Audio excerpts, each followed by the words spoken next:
an unstamped agreement can be the subject of a defense under Section 11. We go back a long way, and we've stood together in trying times, in happy times. And I think Justice Kaul's friendship with me has been a source of enormous strength for me. Apart from that, I must share with you that when I had occasion to sit in judgment over Justice Kaul, the judge, I have the greatest good fortune of having affirmed his decision to grant gender equality to members of the armed forces, the women in the armed forces, which eventually culminated in the judgment of our court delivered by me. Justice Kaul, you've seen the tremendous response from the bar on this, your last working day as a judge of the Supreme Court, in the Supreme Court on the dais, whether it's seniors, juniors, people practicing regularly before the Supreme Court, lawyers from outside Delhi who have come here to join you this morning. That just speaks about the wide appreciation, respect, which you command from not just the bar, from our society.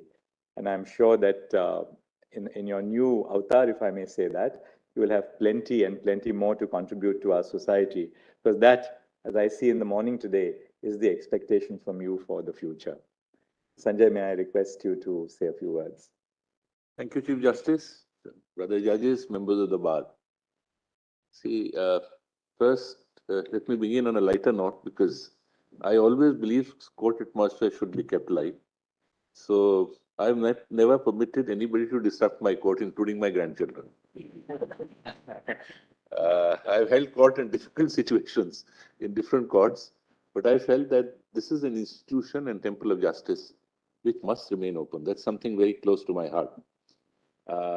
Fortunately, Supreme Court doesn't carry that problem, but it permeates, and I think the legal fraternity of the Supreme Court owes it to the other courts and the guidance to make sure that courts function, because that's the expectation with which the litigant comes to the court.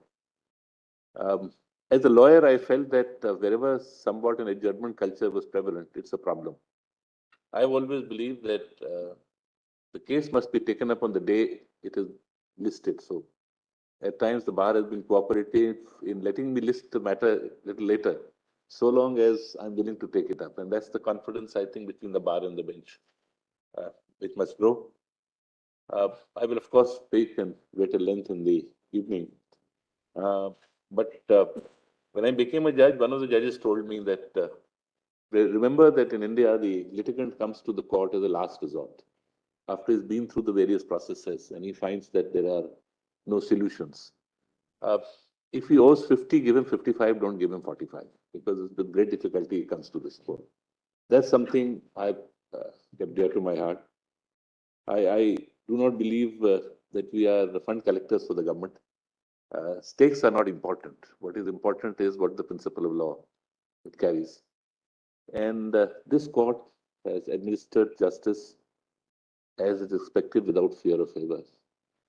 I had the fortune of being in court too, first as a second judge with Justice Chalameshwar for more than 6 months, and then presiding over that court for 14 months with a very inspirational portrait in front of me. It is my belief that a boldness of a judge is a very important factor.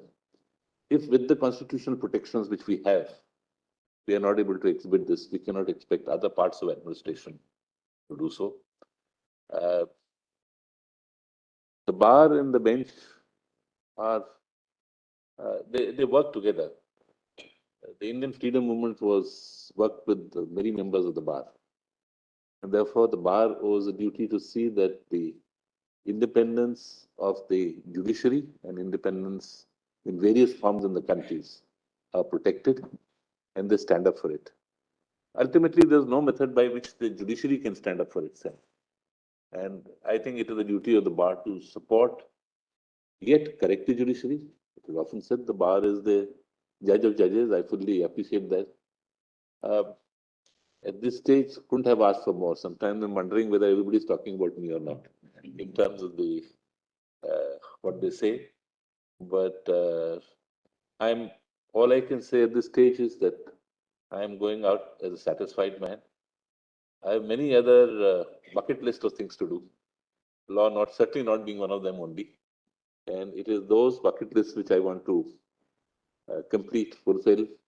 Of course, one of them is to spend time with my grandchildren. My children always cribbed about it. I hope the grandchildren will not. And law, in a sense, will only be, I feel, a smaller part of what I do after I limit office. But I go with a full sense of satisfaction. I've tried to do my best, or whatever I could. Uh, Sometimes it may be the best, sometimes it may not be. But the whole society works in a system where people must have tolerance for each other's opinion. I think that's the greatest message I would like to give. We are at a time in the world where the tolerance levels have gone very low internationally, not, nothing to do with our country specifically. It's time the human species learns to live with each other and live with other species of this world to be able to adjust to it so that the world remains a large place, doesn't become a small place. Thank you for all the benefits you've conferred on me and the confidence you have reposed on me and the good words you've spoken about. Thank you so much. Should not the last say lie with the youngest member of the bar?